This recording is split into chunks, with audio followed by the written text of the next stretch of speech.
Hello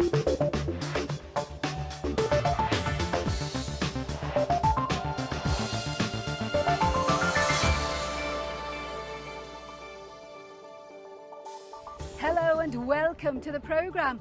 I'm Nima Abouart and we're at Ferrari World, which opens its doors to the public this weekend. It's the biggest indoor theme park on the planet. And there's more creative styling down the road in Dubai, where young designers are showcasing their latest creations at Dubai's Fashion Week. But can it ever compete with the more established venues, the likes of Paris, New York and London? We'll be finding out. Also coming up this week, making sweet music, but the UAE's Philharmonic Orchestra is struggling to survive. The region's riches, people in the Gulf have seen their wealth rocket in the past decade, but how will they spend it? It's very clear. Middle East, among the emerging markets, will be tomorrow's consumers going forward. And in Syria, partnering for money, but can the state step back?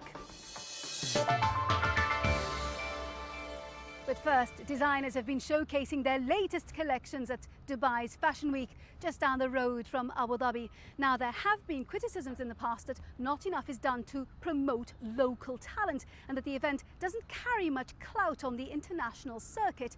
But it is now under new management and has ambitious plans for the future. Katie Watson has been to the catwalk to find out more.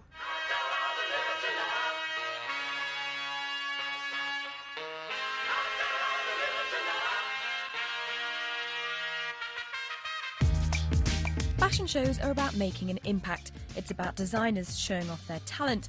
And for those splashing their cash on a piece, they want to feel they're wearing something unique. But at the end of the day, fashion is also a business. Designers need to make money. And organisers of events like Dubai Fashion Week need to see a return on their efforts too. It's backstage that you can see how the money gets spent. Each production costs an average of $27,000.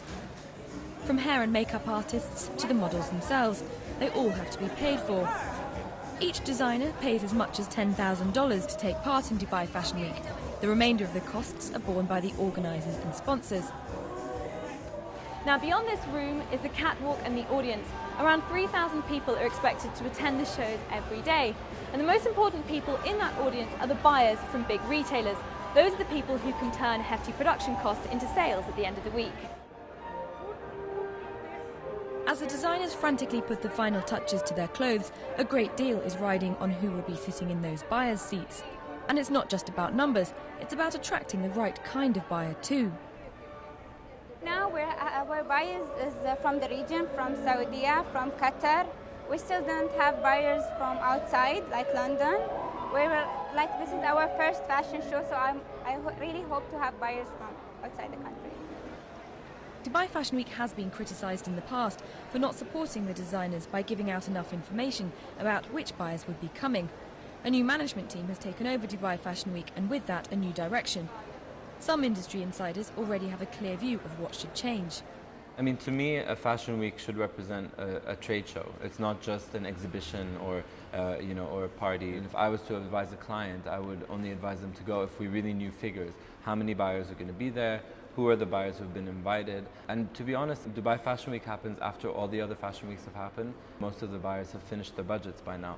So really, what's the benefit of people coming to Dubai Fashion Week when there's no more budgets to spend? But the new team wants to approach the international fashion scene slowly. For them, it's about tapping the potential of the regional market first. Middle East has serious potential. It has about 350 million people living in it, and without a serious fashion week. So that gives us the potential of the market. Yes, once we achieve the potential here, which will be in next 10 to 12 seasons, then we start looking at international market.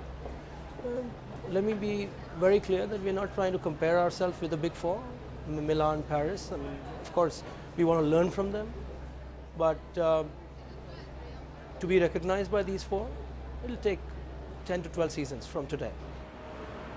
Until then, many of the buyers come here to meet colleagues and designers. But still, it's not necessarily about buying. It's a lot about networking, but it's also about exposing yourself to new talents and finding out what's out there in the market. Because there's a lot of buzz here right now in terms of designers, and to pick up on that buzz, you can't really go into every nook and cranny in the city. So this is a good meeting place where you hear about new brands or you hear about new designers. It'll take a lot of effort and a few more seasons to turn speculative buyers into committed investors.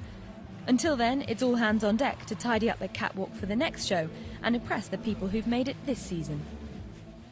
Katie Watson reporting there. Now, the number of people travelling from, to and through airports here in the UAE is on the rise. In September, Dubai Airports, home to Emirates Airline, handled 4 million passengers. That's 25% more than last year. But there have been complaints coming in from Europe that airlines here in the Gulf are competing unfairly and enjoy large subsidies.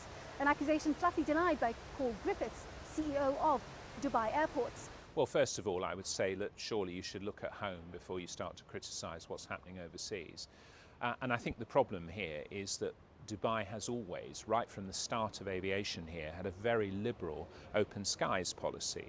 And we've been able to say, if anyone wants to fly to Dubai, then that's absolutely fine with us.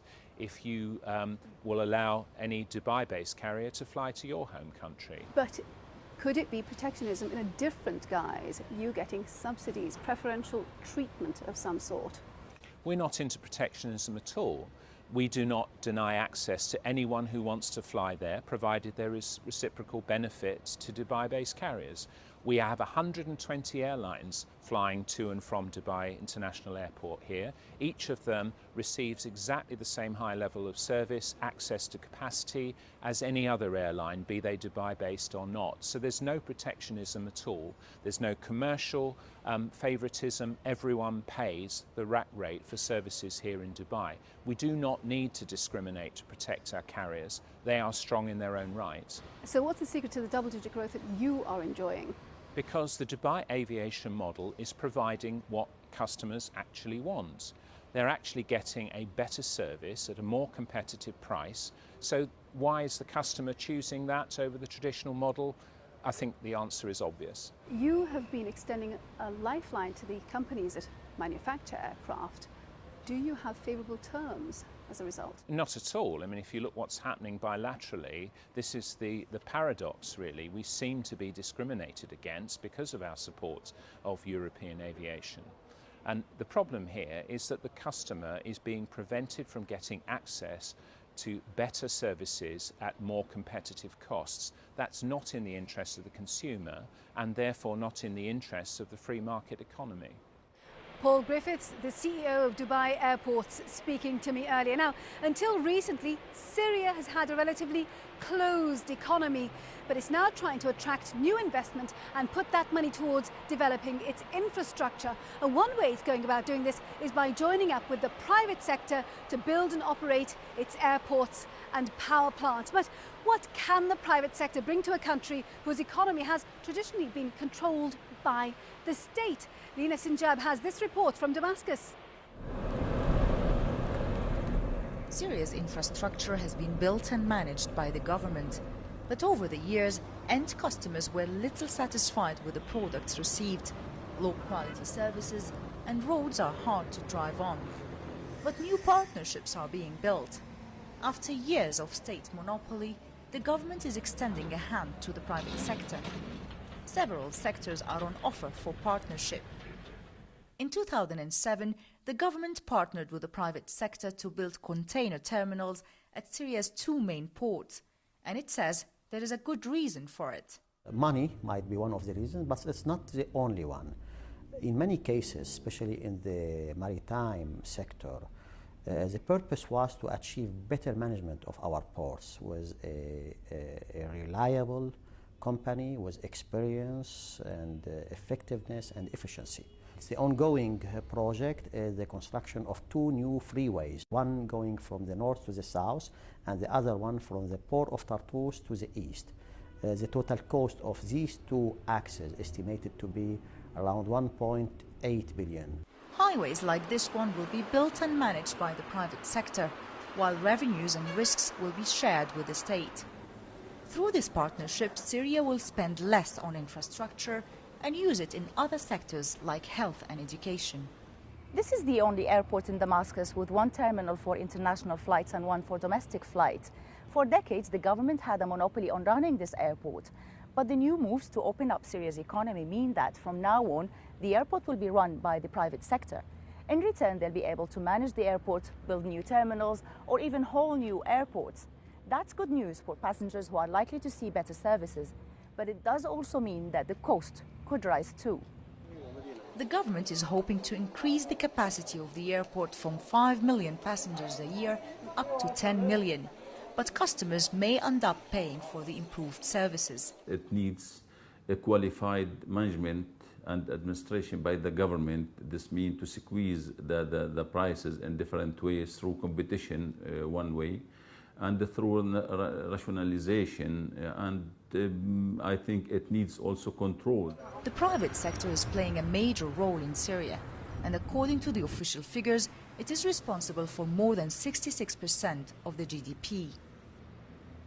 Building power plants and generating electricity is another field the government has offered for partnership with the private sector. Marafiq is part of Sham Holding, and it's one of the companies who bid to build a new power plant. When the private sector enters the market, I think they are going to produce high-quality services, recruit more people. And that's against the myth that PPP will cut jobs. No, PPP will add jobs to the market. And the greatest advantage for the government is attracting additional capital to the economic pool. Critics of this partnership consider it as a new form of privatization and are calling the government to keep its control. But the government says the move brings benefits. These companies will work with us. We will do the agreements to the power purchase agreements or the conversion agreements, and for, let us say, 20 years or more, 25 years. Syria's economy has long been controlled by the government, but as the country opens up, many argue that the state cannot do the job on its own. Partnering with the private sector could be one of the only ways to improve Syria's aging infrastructure. Lina Sinjab reporting from Syria there. Right, we're going to take a short break now. When we come back, music to the region's ears. Can the UAE's Philharmonic Orchestra continue to teach youngsters the joys of melody with funding so tight?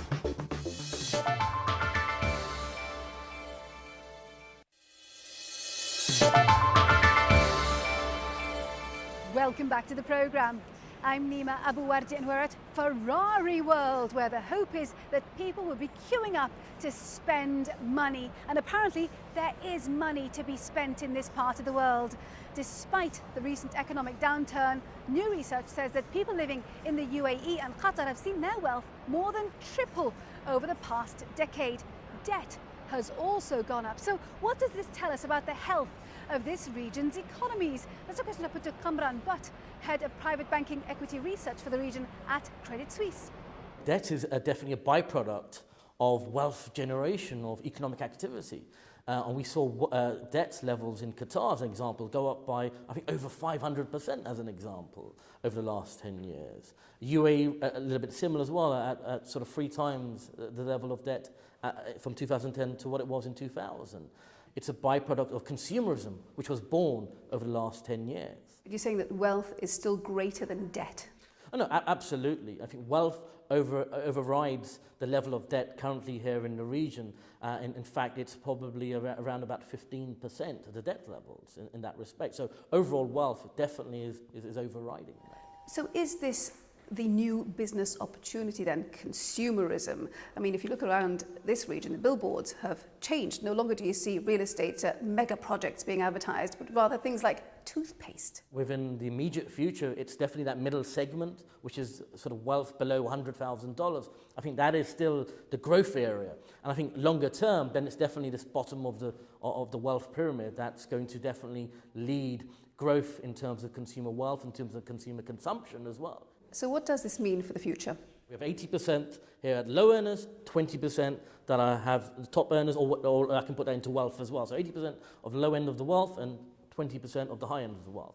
That, I think, over the course of the next 10 years will definitely split, will start to sort of, I wouldn't say widen, but go the other way around, so that gap will start to come down eventually going forward. I think that's all, again, part and parcel of a maturing economic cycle, so you get developed industries and much more mature markets as well, which will then fully appreciate other spectrums of the earnings stream. Why is this important? This gives us a blueprint of the future. We haven't had a report so comprehensive looking at the bottom end all the way up to the top end.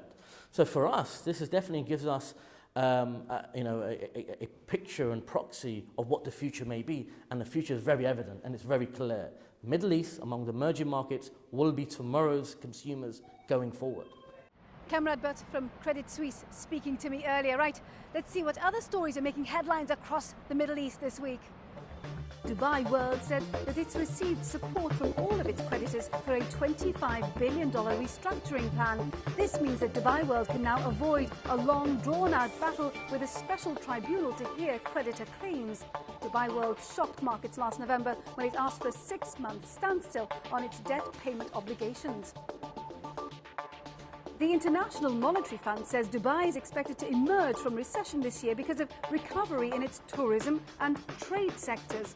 The fund had said previously that Dubai would continue to contract this year, but now expects growth of 0.5%. The IMF's report also said the Middle East should grow by 4.2%, almost twice last year's rate. The London auction house Christie's has denied it's talking to Qatar about a possible sale of the company. Gas-rich Qatar revealed to the Financial Times that it would be interested in buying the business as part of a strategy to make the country the cultural hub of the Middle East. Now, Abu Dhabi has spent a fair bit of money in recent years putting itself on the world's cultural map, and the UAE's Philharmonic Orchestra has been a great help with its eclectic mix of Arab and Western works. But times are tough these days and there's little money coming in from outside sources, so will it survive? Philip Hampshire has been finding out.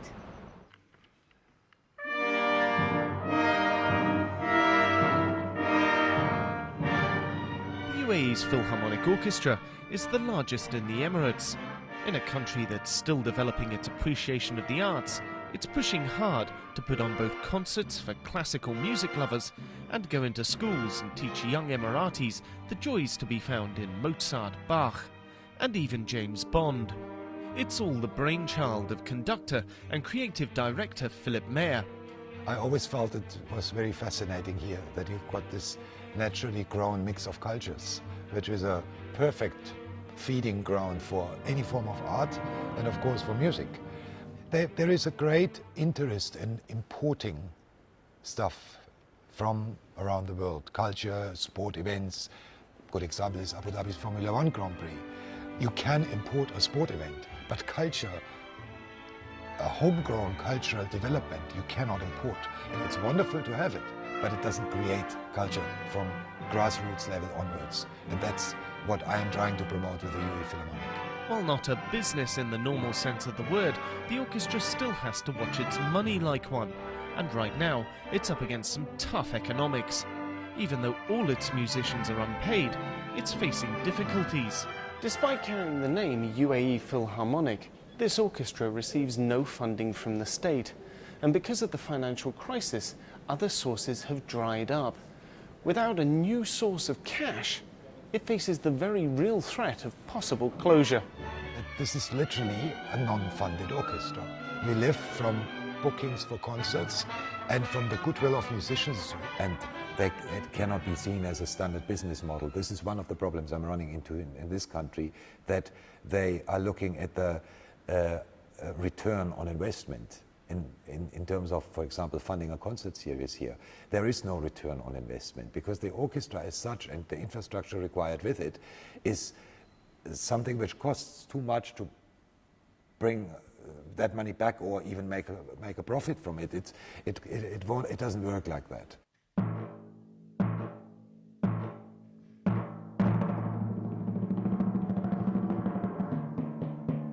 Abu Dhabi and Dubai are investing large sums of money to boost how they're perceived on a cultural level.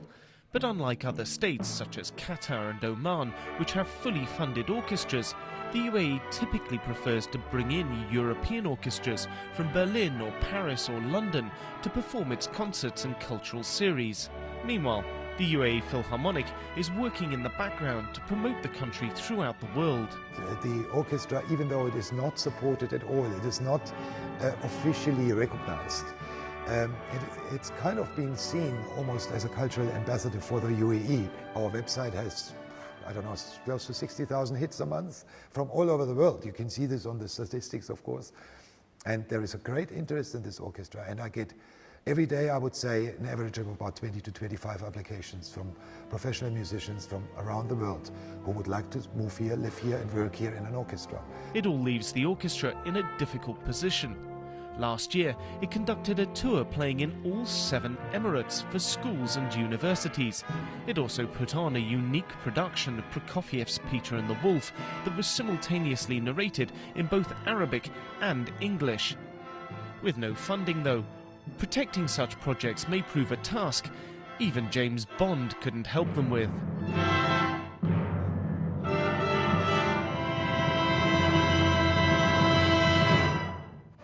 Hampshire bonding with the musicians at the UAE's Philharmonic Orchestra there. Right, our time is very nearly up for this week. I do hope you've enjoyed our programme. Before we go though, let's see how the region's main markets performed this week. And remember, we'd love to hear from you. Our email address is middleeastbiz@bbc.co.uk. Do send us your story ideas and your thoughts about the programme. Now next week we're in Egypt, finding out how a whole community in one of Cairo's poorest areas is making money out of rubbish. Until then, from me, Nima Abu Warde, and the rest of the team, thank you for watching. Bye-bye.